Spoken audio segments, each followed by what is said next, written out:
Et si je te disais que ces chevaux jouent un rôle essentiel pour la nature? C'est ce qu'on appelle le pastoralisme. D'ailleurs, cette année, c'est l'année internationale du pastoralisme et des pâturages. Alors, le pastoralisme, c'est une méthode d'élevage sur des prairies naturelles qui a un double intérêt puisque ça permet une production agricole tout en respectant l'environnement. Pour développer le sujet, on va aujourd'hui rencontrer Bertrand, chargé de mission au Conservatoire d'espaces naturels sur l'une des pelouses sèches de Liel dans la vallée de la Louve. En Franche-Comté, il y a une longue histoire de pastoralisme qui existe depuis, on va dire, les grands défrichements, le développement de l'agriculture à l'époque du Moyen-Âge. Et on a une particularité dans la région, c'est qu'on a beaucoup de terrains communaux qui étaient historiquement des parcours, en général dévolus au pastoralisme, avec ces terrains qui servaient au pacage des troupeaux. C'est des terrains qui ont été réouverts par l'homme, qui étaient forestiers naturellement. On retrouve ces communaux en général sur les terrains qui étaient entre guillemets les mauvais terrains, les terrains pauvres. Donc souvent des pelouses sèches, des terrains rocailleux ou au contraire des terrains humides, des marais. Quelles espèces peut-on retrouver sur ces milieux? On va retrouver sur quelques mètres carrés plusieurs dizaines d'espèces de plantes différentes.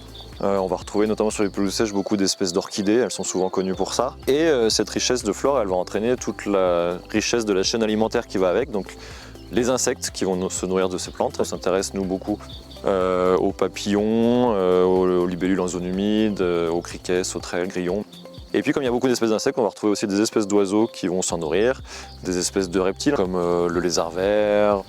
Comment a évolué cette pratique? Cette activité pastorale, elle a beaucoup évolué dans le temps, avec les grandes mutations de l'agriculture, notamment tout ce qui va être la mécanisation.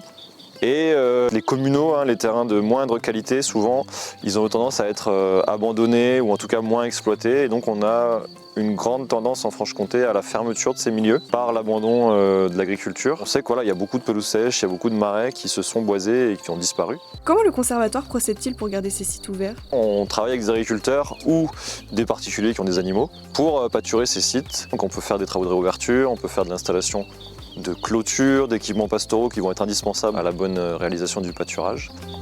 Pour résumer tout ça, de nombreux sites naturels ont toujours été entretenus par l'homme, qui a une certaine importance à continuer et à maintenir les méthodes de pastoralisme. Mais il existe aussi des fortes contraintes sur ces milieux ouverts, puisque des fois il y a des fortes pentes, il peut y avoir une humidité excessive, des difficultés d'accès, ce qui rend les méthodes agricoles traditionnelles plus difficiles à mettre en pratique. Pour continuer à préserver ces sites naturels au conservatoire, on a trouvé la solution. Si vous voulez connaître laquelle, rendez-vous dans notre prochaine vidéo.